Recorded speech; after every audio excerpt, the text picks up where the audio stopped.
Want to patent your invention? The chance is near. You've given it heart. Now get it in gear. It's Passage to Profit with Richard and Elizabeth Gearhart. Welcome to Passage to Profit. Quarantine style.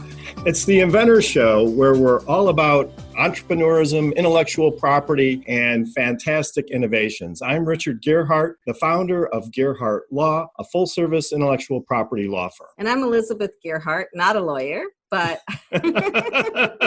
I work But we with do lawyers. Argue sometimes, right? Yeah. And you don't always win. Rarely, trust me. So I just want to say, if you have a question about any intellectual property problem, your patent, your trademark, your copyright, a trade secret, litigation, somebody sent you a cease and desist letter, you want to send somebody else a cease and desist letter, this is the guy to talk to. If you want them to cease and desist, we'll cease them.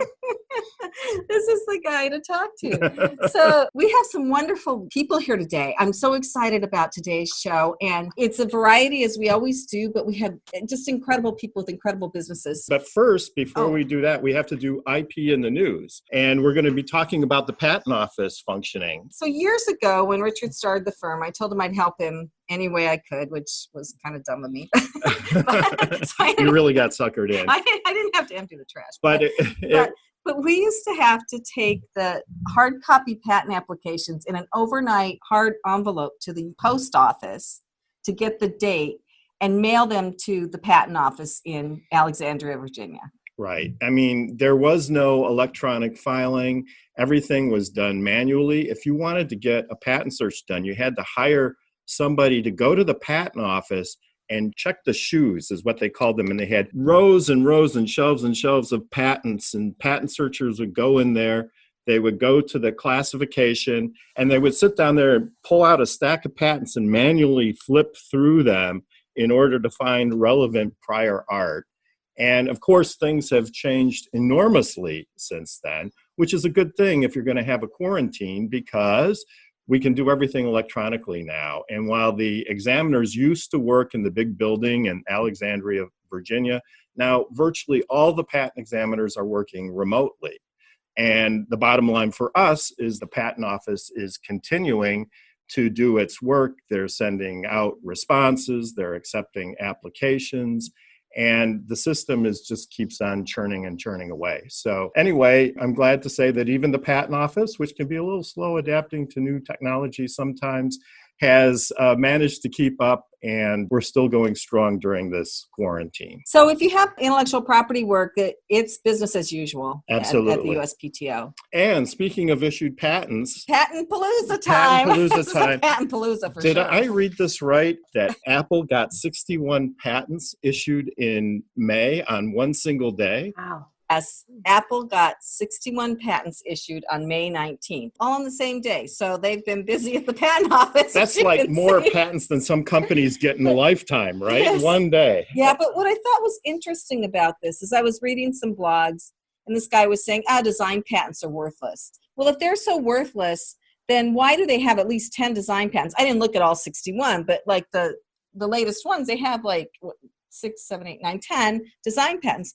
Apple. So do you think Apple wastes money on stuff that's worthless? No. I mean, the whole premise behind Apple is having cool looking stuff, right? They have these very futuristic designs, and Steve Jobs was just huge on how his product looked. And if you're out there with a consumer product, how it looks is really, really important. And you can protect that with intellectual property through a design patent. And when Apple and Samsung and all of these companies have their big litigation fights over cell phone technologies, lots of times design patents are a big part of it, because the design patents protect the way the cell phones look, for example, and that becomes the subject of litigation. And some of the bigger verdicts that have been handed down in the cell phone litigation wars have been over the designs of the cell phones, and those designs are protected by design patents. So now on to Fireside. So if you've been watching this, you know that I started a business called Fireside Directory. It's a video directory of businesses. And I used my time in quarantine the first few weeks to try to meet people and entice them to come on my site and build my site through Zoom interviews. I had been doing really nice interviews with a videographer before, but for now, this is what we get. So I've actually been able to start building the site, and I've gotten quite a few people on there, and I've got a bunch of interviews on Thursday to do, and the interviews range in length, but in all, people are pretty happy with their interviews. They go on my YouTube channel and also on the website, and I'm doing what I can to SEO them. So there's some actions I'm taking behind the scenes to SEO those. But it's a lot of fun. And if anybody wants to do a video about their business and be on the site, you're more than welcome to. And I think it's a great experience to go and do the video. And the videos look great. I mean, you really got to check them out. And they're perfect for people who want to have a video presence, but they're not really sure, where do I put this video? What do I do to it? You can put it on the site, and then you can link to it. You can promote it. It's really a fantastic tool for helping market yourself and your business. So the site hasn't been around very long, so it's hard to find. So it's best if you find me on LinkedIn and type in Elizabeth Gearhart Fireside, and then that should give you a link. But anybody can email me if you want to know more about it, or message me through LinkedIn or Facebook or whatever. So that's absolutely fantastic. So we're going to take a quick break. This is Richard and Elizabeth Gearhart on Passage to Profit. We'll be right back after this message. What are entrepreneurs' most valuable assets? Their passion and ideas. We can't protect your passion, but we can protect your ideas. Trust Gearhart Law to protect your ideas with premier patent, trademark, and copyright services. There's never been a better time to start your own business. Contact us at GearhartLaw.com. At Gearhart Law, we have years of experience protecting entrepreneurs' ideas and brands using patent, trademark, and copyright protection. So if you have a new consumer product, a new software application that you're planning to build or sell, or a brand or company name that you want to protect, contact the experts at Gearhart Law. www.gearhartlaw.com. Don't let the wrong protection strategy ruin your business. All of our attorneys are passionate about protection and are licensed and qualified to represent you before the United States Patent and Trademark Office. Don't start your project without calling us first. Contact Gearhart Law on the web at GearhartLaw.com. Together, we can change the world. This ad has been read by a non-attorney spokesperson. Now back to Passage to Profit. Once again, Richard and Elizabeth Gearhart. We are so pleased and excited to have a return guest who has something perfect for quarantine. Oh my gosh, we have these at home actually. Muse, which is a meditation system, I guess I want to call it. It's not just an app. There's a lot more to it. So welcome, Ariel. Thank you. It's a joy to be back here again. So good to see you. Thank you for joining us. So we want to know what's been going on with Muse and how people are using Muse now during the quarantine, right? Because peace of mind is at a premium these days. So we have seen a tremendous increase in usage. I mean, obviously people are going through stress and anxiety and frustration and frazzledness in their homes. And we're finding people both buying Muses brand new and also people who already have Muses using them more and more people in the household using them because multiple people can use it to meditate. And the other thing that we're seeing is an interesting shift in the kind of content people are listening to. So Muse is a device that tracks your brain during meditation. And then in the app, we have hundreds of guided meditations.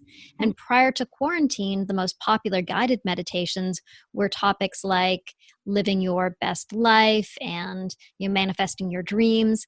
Now our three most popular topics, number one is dealing with uncertainty. We have a whole meditation for that. Number two is calming the mind.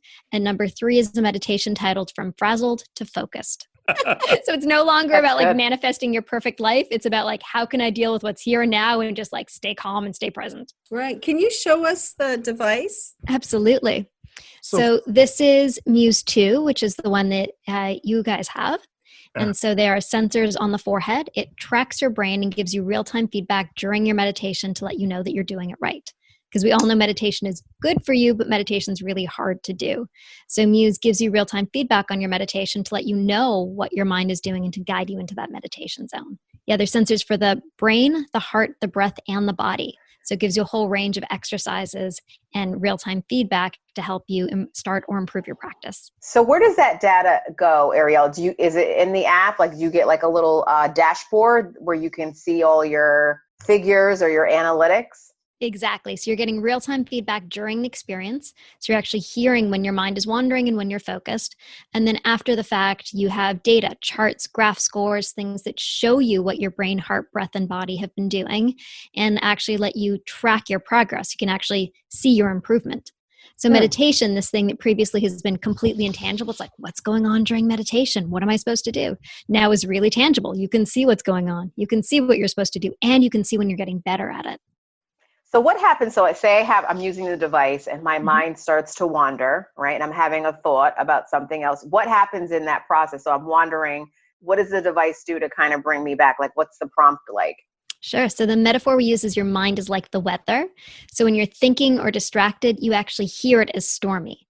And as you come to quiet, focused attention, it quiets the storm. So it's this really intuitive feedback. Your mind wanders to a thought, oh, the storm's picking up. All right, bring myself back down. The storm's getting quiet. It's nice and peaceful and quiet. So when you're in the zone, it's nice and quiet. And then when you stay there, you hear little birds chirping. And that becomes an intrinsic reward that your brain gets. It's like, oh, right, I'm doing it right. I'm doing it right. I'm doing it right. And then people get super excited about how many birds they have. Have you guys started competing over birds yet? And I can say that the whole bird thing is very exciting. It almost becomes an obsession, because when you're sort of hit that quiet space, you start to hear birds chirping. I think it's great. It helps you with your meditation process. But I have to admit, sometimes when I'm not hearing the birds, I start to kind of overthink things a little bit. Like, so where are the birds? What am I doing wrong? But it's a practice. And I have to admit that the longer I've done it, the better I've gotten at it. That's awesome. And that question you just asked, where are the birds? It's actually a feature. So that's meant to undermine the sort of goal-directed nature of it, because meditation is not about succeeding or getting rewards. And so the first time you get a bird, it doesn't mean anything. You're like, okay, there's a nice Tweety sound, big deal. The next time you get a bird, you're like, yes, I won, I got a bird. And then it flies away. And then you can't get the birds again. Right. And so it actually becomes this really intuitive way to teach you to not become invested in your rewards. And so you become uninvested in your failures and you become uninvested in your rewards. And that's our way of teaching you the meditation principle of equanimity, being okay with what is. Because as soon as you get hung up in getting the birds, you don't get them anymore. So, Ariel, how many people do you have using it now, do you think? Hundreds of thousands, literally all over the world. Were translated into 4 languages: French, German, Spanish, Japanese is coming down the pipe. And we have literally hundreds of thousands of people, from, moms and dads just learning to meditate, to professionals who use it, to top CEOs, to athletes. Some of the biggest football teams use it, the Canadian women's soccer team, and then also hospitals and clinics. So Mayo Clinic recently published a study with breast cancer patients using Muse to help them reduce the stress of breast cancer surgery. And Mayo Clinic demonstrated that it was able to improve quality of life and decrease stress and fatigue during the cancer care process. That's amazing. And I'm probably just assuming now that it's probably, with everything that's going on with COVID, could be something that could be used, especially for a lot of the front line workers and first responders, as having the same effect, like, really helping the impact of that and alleviating in that stress. Absolutely. We actually have a campaign going on now. If you nominate a frontline worker on Facebook or Twitter, we're going to be donating 50 Muses to frontline workers across the country. And we've already donated many more and many free subscriptions for people to use, because it's so valuable right now. And we also have specific content for caregivers, frontline workers, first responders, as well as everyday people. So, Ariel, what role does stress play in our health? Stress is incredibly detrimental to your health. Chronic conditions like heart disease, diabetes, et cetera, are all exacerbated by stress. And there's actually a great study done by Harvard where they looked at 4,400 people who did a relaxation response course, an 8-week course that was essentially meditation and some yoga. And they looked at their healthcare usage the following year, and they saw that the people who took an 8-week relaxation response course had 43% less healthcare usage the following year. So that is huge, like people not going to the not needing to go to the doctor, not being worried about their health. And you look at the associated costs with that, and it came way down. So that's why hospitals, clinics, and insurers are also so fascinated by meditation, because not only can it keep people healthier, but it can save money at the end of the day. That makes total sense. I mean, we have this thing called cortisol in our bodies, right? Yep. That gets triggered, and stress is a big trigger of that. So I could totally see how this could work, and leveling and lowering those levels so that your body starts to be more responsive, not just like health overall, but like to exercise. I think sometimes I went through a period where I was exercising and exercising and eating right, and I wasn't getting any results. And it was because my cortisol levels were through the roof.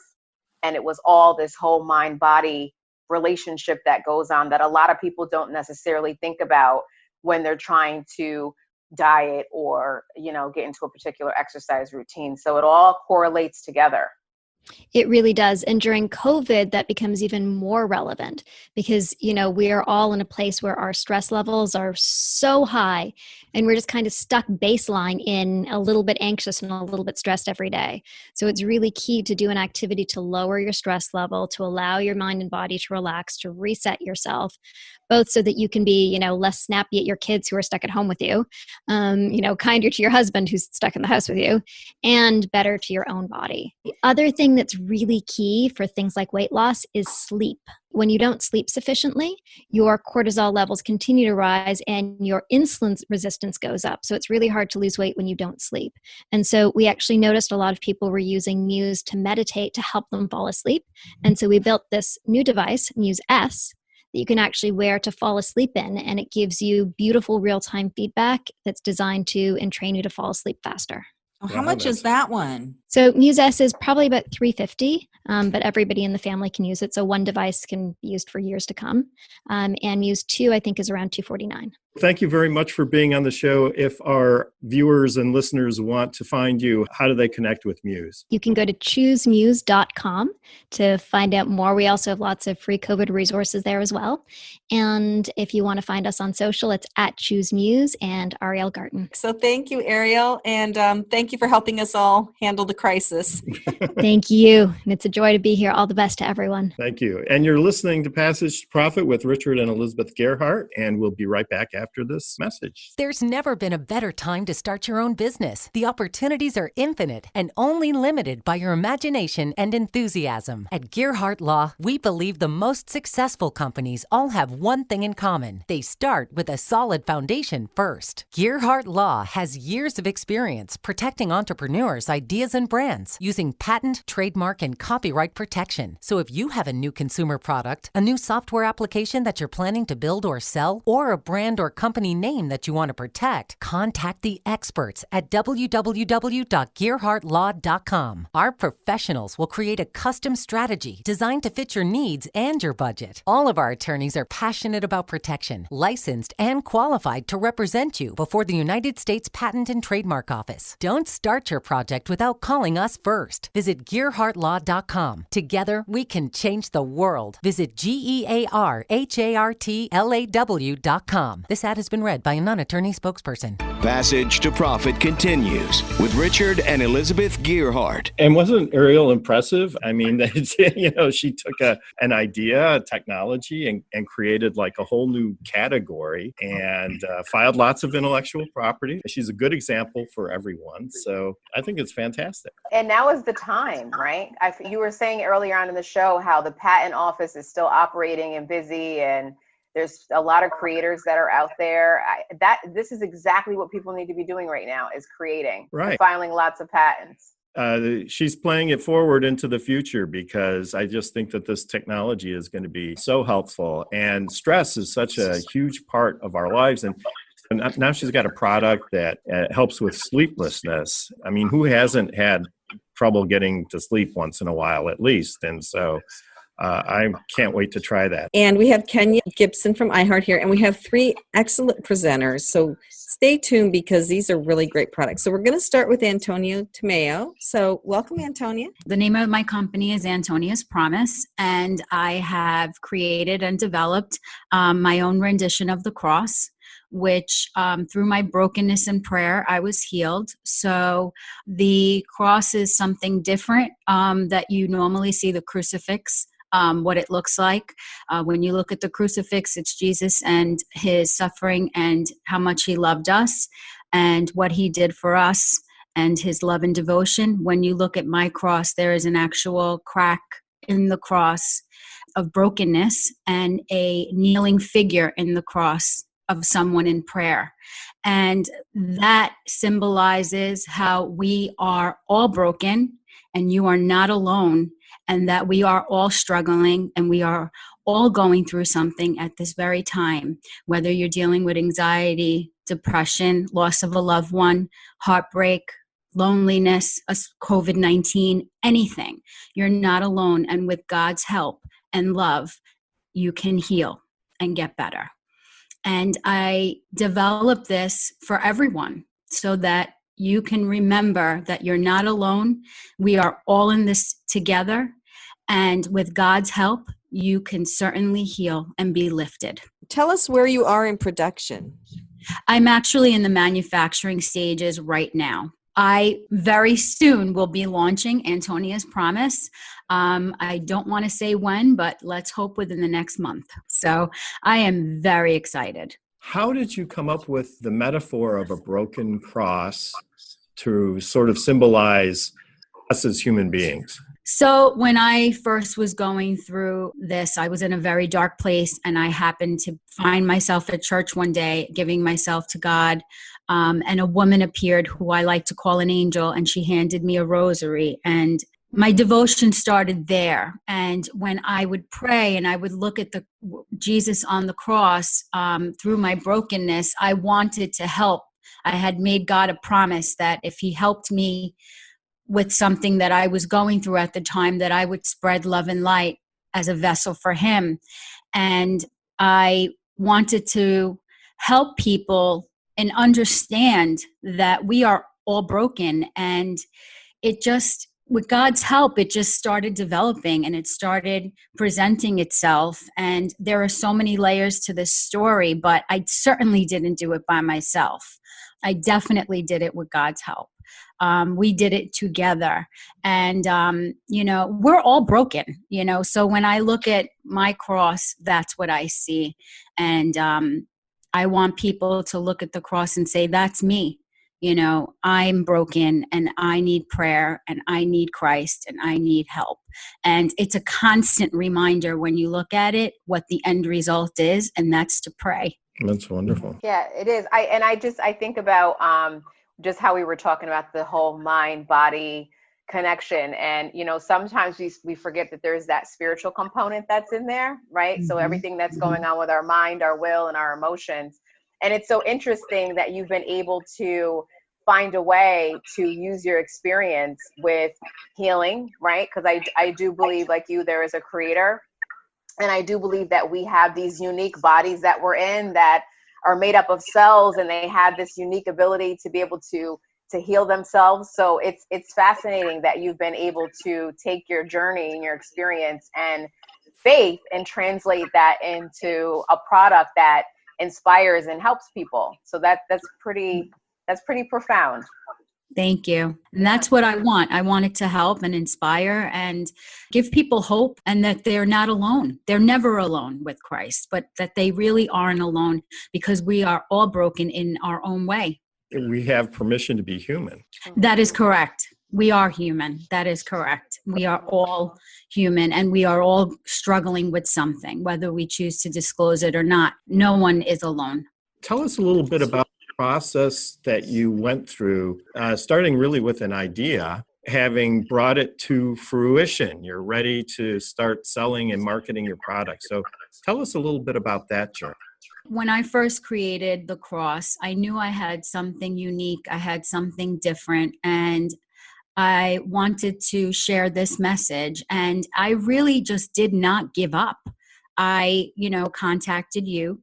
By the grace of God, he put me in your hands. I do believe that. And then you put me in other people's hands, Lisa Escalise.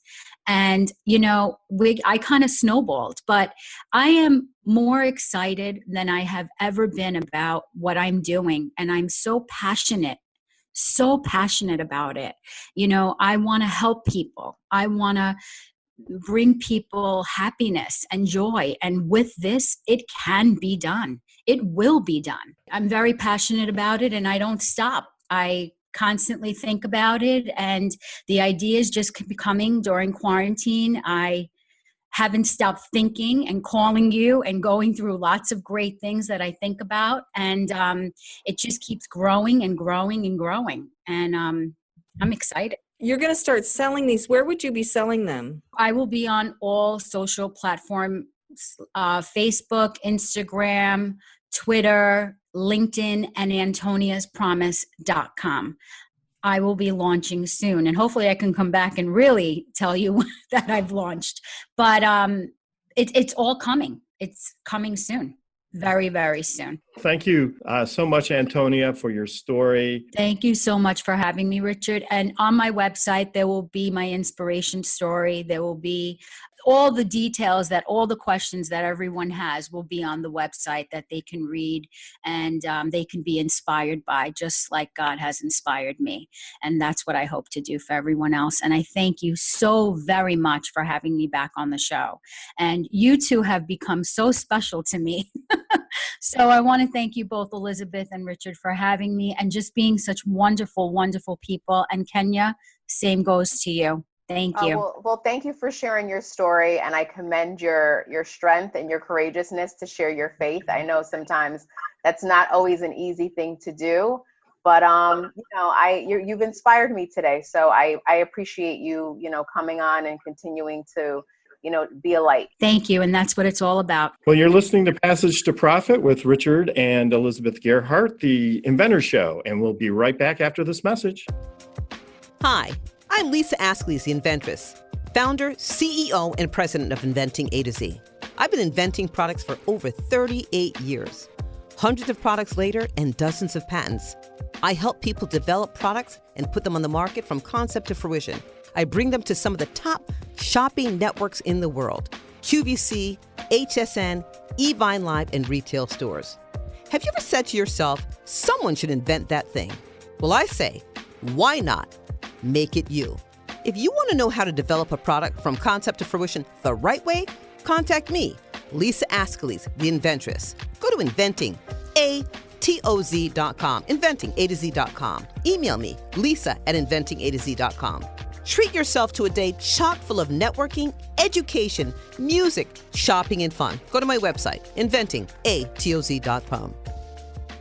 Now back to Passage to Profit. Once again, Richard and Elizabeth Gerhardt. So now we are on to our third presenter for today, Eric Chesson, and he has an amazing company. I think what he does is just fantastic. Eric, can you tell us about it? Thank you absolutely for that introduction. Happy to be here. I'm the founder of Autism Fitness, and what we do is develop fitness and adapted PE programs for the autism population, and we do this through a variety of different components. The main one being our Autism Fitness certification, which is for professionals and also parents of those on the autism spectrum. Our programs are designed for any and all individuals, regardless of age and regardless of ability level as well. And it's the fundamental tenet of our programming that fitness is looked at as a life skill for all individuals, and that it's inclusive in as much as every individual on the autism spectrum should have access to a great, meaningful fitness program. So what about how you have to do fitness for people with autism versus, say, athletes? Great question. So it's funny you ask, because we actually refer to the individuals who we work with as athletes. I like to, and I'm not a big person in terms of semantics or labels, but our definition from our autism fitness perspective is if you are moving on a regular basis and you're progressing physically, you to us are an athlete. But there are some significant differences, and I would never say, oh, it's the same thing as working with neurotypical or general population, or, oh, it's the same thing as working with sports-specific athletes. There are some very important considerations here.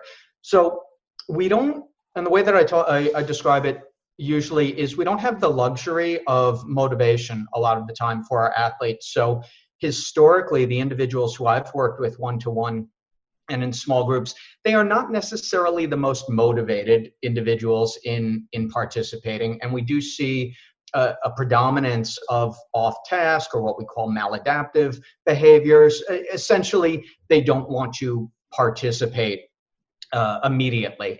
So what we needed to do was create a curriculum and create a way where we could onboard an athlete and actually create a situation and an environment in which fitness was motivating for them. So out of that necessity, I developed a methodology called the PAC profile. That's PAC.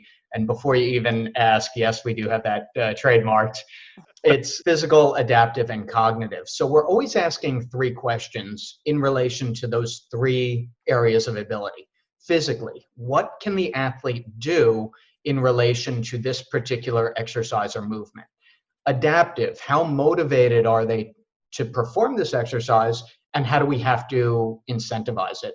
And cognitively, not necessarily looking at high functioning versus low functioning, because to us that doesn't matter much. We're looking at how best is this individual going to understand what the expectation is. So it leads towards the most effective possible coaching and cueing. And so it's the highest net benefit, both for the athlete, but also for the practitioner or instructor who is delivering that work. So, Eric, can you give us some examples of how some of the techniques that you might use? Yeah, absolutely. And thank you for asking. So everything that we do is contingency based, which means there's an if-then outcome relationship between anything, any methodology, any practice that we use. And I'll give you an example. I had one athlete in particular who, when we first started together, he would have frequent meltdown behaviors, and he was aggressive. Fortunately, it was manageable. And what we put in place immediately was the most basic guideline for performance, because the thing that we do above all other things is respect our athletes as human beings. So what we did for him was we created a visual schedule where he would pick the exercise he wanted to do. We would do a few repetitions of it, and then he would have access to a break or a preferred activity. And this is the ABA, or the Applied Behavior Analysis baseline of our work. So it's all derived and validated practices. So we would have this contingency base. So he would perform 3 push throws, and then he would have access to a break. And then he learned quickly, I can get what I want to get, the break, by doing this exercise.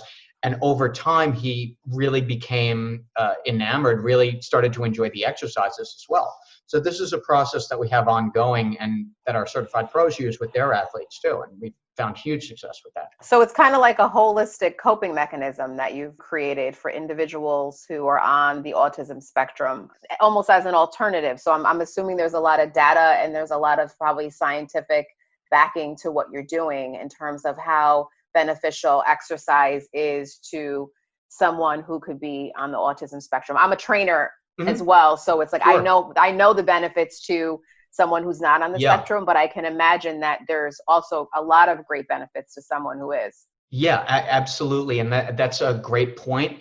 Everything that we know to be true about the benefits of exercise for the general population is also true, if not more so, for the autism population. And now that we've had a little more in the way of fitness, not much, but a little more in the way of fitness for this population, there's some research being published on decrease in anxiety level, decrease in maladaptive behavior also. And it's fascinating, and it's just, it's so validating to know that something that we can do is creating such a boost in quality of life.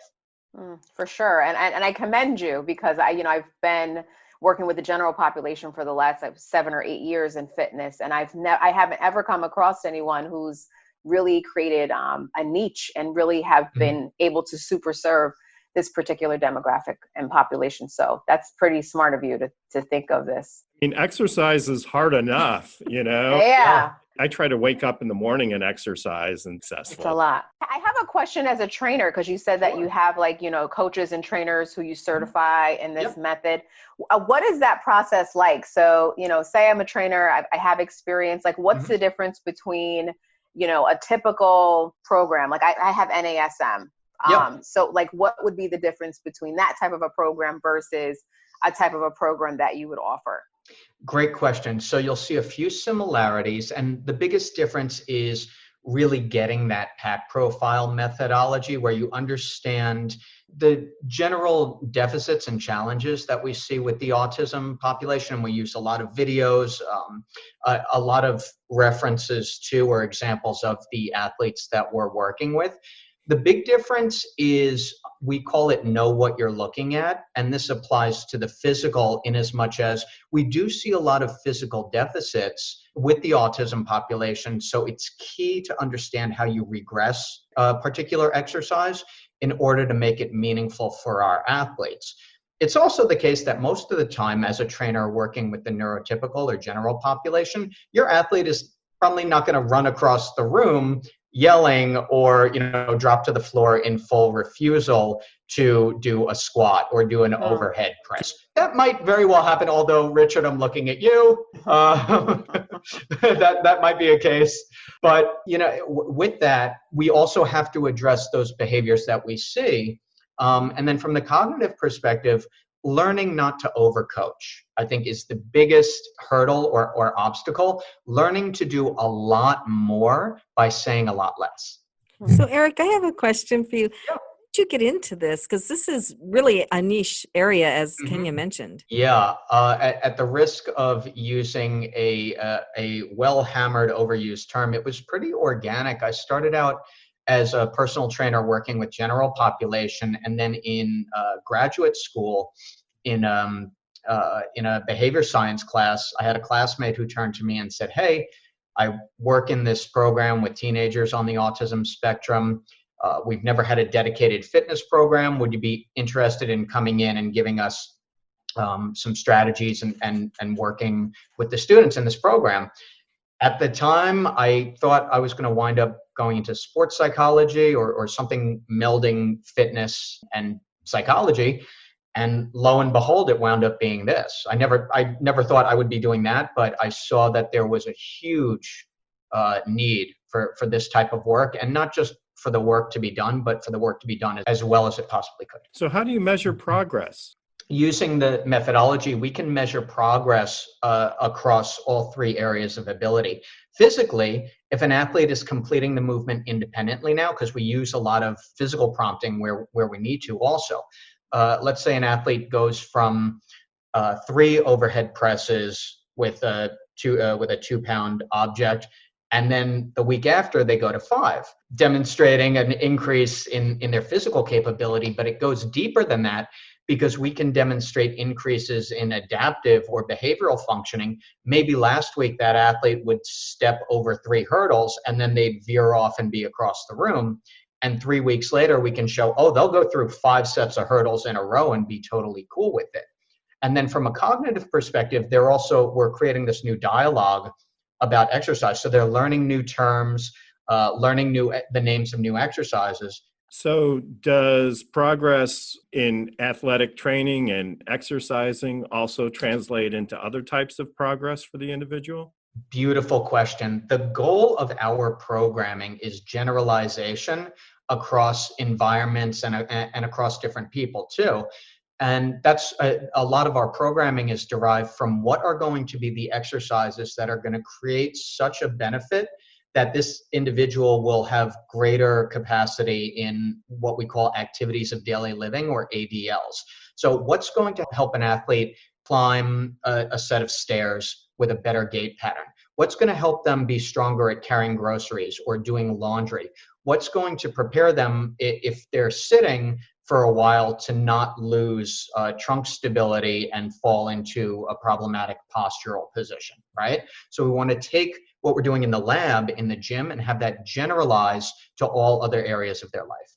So, Eric, this is fabulous. I mean, I've never heard of anything like this before. It's been absolutely fantastic talking with you, Eric. Thanks so much for coming on the show. Thank you. How do they find you? At autismfitness.com. You can contact us through there. Our Facebook page is very lively. We put up a lot of videos and writing about the concepts we use.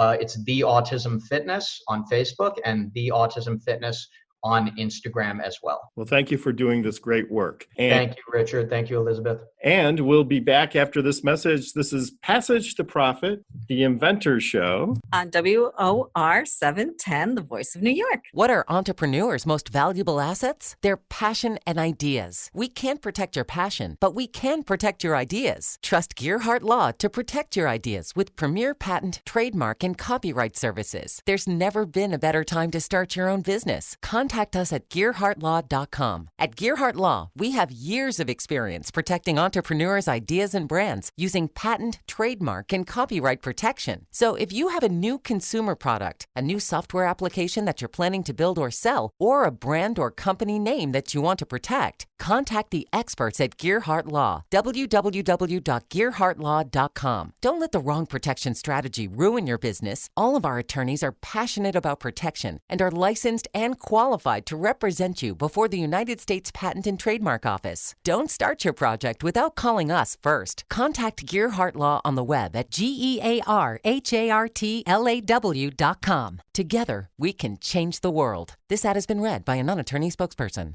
Passage to Profit continues with Richard and Elizabeth Gearhart. And for our third and unfortunately final presentation this evening, we have with us Mark Lassoff from Framework TV. So, Mark, you've been a previous guest, so glad to have you back. Well, thank you for inviting me back. So tell us what you've been up to. Sure. Well, we are continuing to work on our project Framework Television.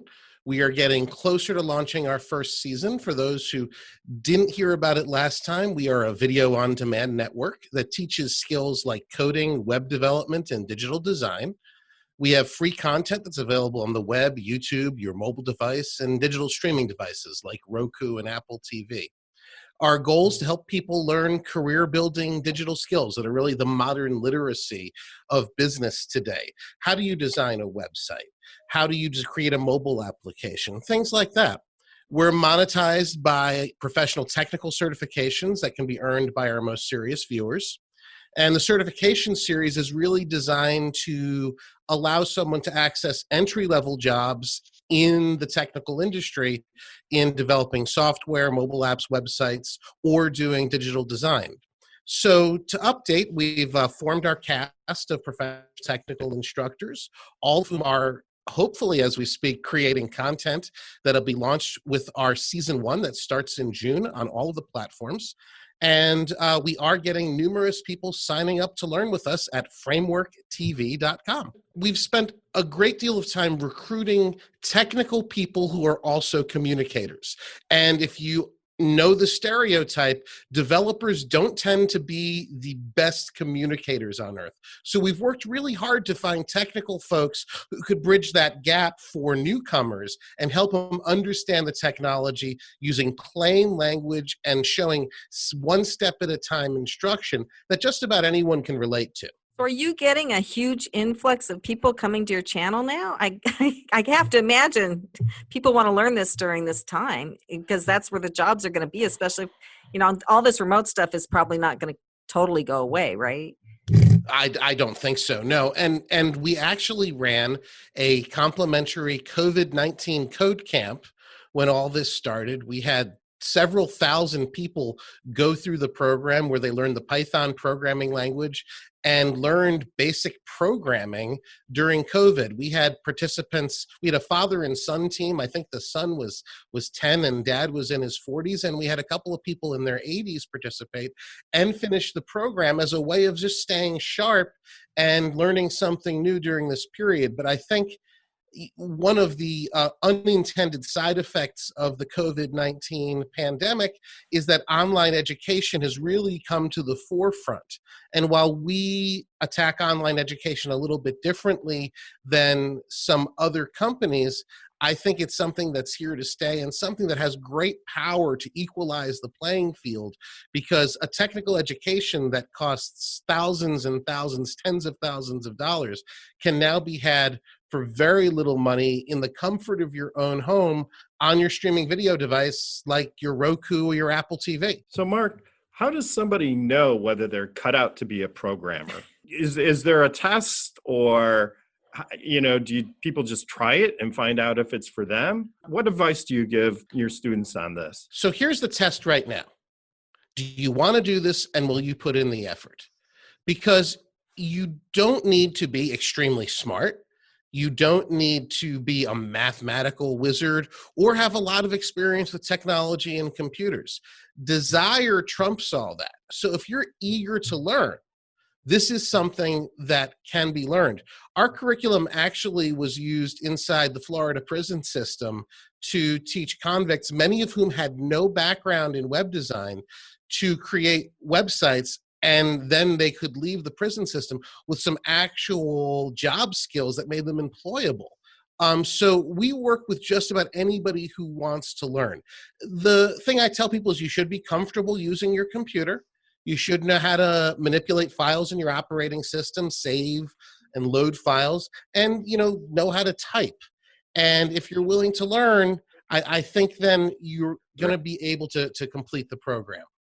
That's such fantastic news, because there's always this mystique around computer programmers, right? That they're walking geniuses, which a lot of them are, and that you just have to be super smart and you have to have a big math brain. But what you're saying is that this is a world that can be open to a lot of people.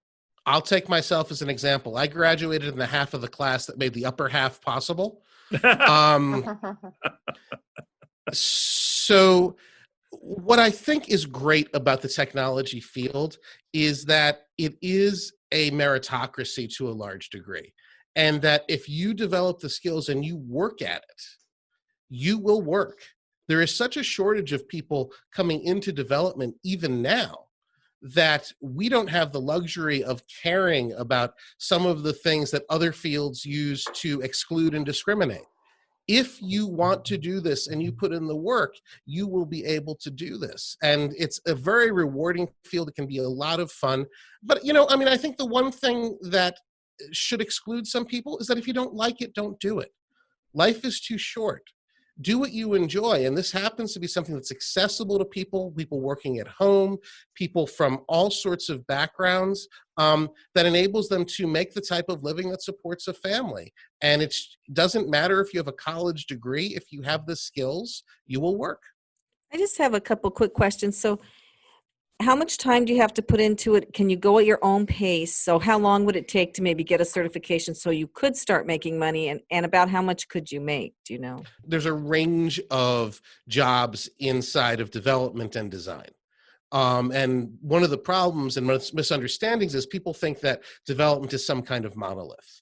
So entry-level jobs where you'd compete with someone who maybe got a 2-year degree at a community college are really the types of jobs we're trying to help people get into. And with 6 months to a year of really, intensive work, you can earn the necessary series of certifications, build the portfolio that makes you competitive, and get the professional competence and confidence to begin working. Entry-level jobs in the New York area tend to pay $50,000 to $80,000 a year in the field, and experienced developers can make close to $200,000 a year. That, of course, varies by region and experience. What we're trying to do is create an accessible program on TV, on your mobile device, that gives people the fundamental skills to get their foot in the door.